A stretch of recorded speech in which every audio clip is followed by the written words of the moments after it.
வேற ஒண்ணு வாங்கி வாங்கிக்கலாம் அதுக்காக.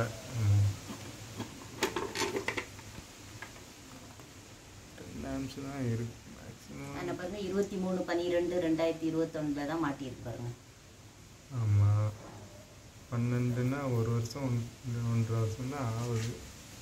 இவ்வளோ நாளும் தகராறு இல்லாமல் ஓடிச்சிங்களா? ஆமாம் ஆமாம் ஆமையா தகராறு இல்லாமல் ஓடிச்சு. கரண்ட் இருந்துன்னா இப்போ பாவம் நீங்கள் வந்து நானும் பார்க்கல கரண்ட்டை பார்க்கல. ஆனால் எனக்கு தெரியும். சரி உங்களுக்கு ஞாபகம் வந்திருக்காது தேவைப்படுவாங்க.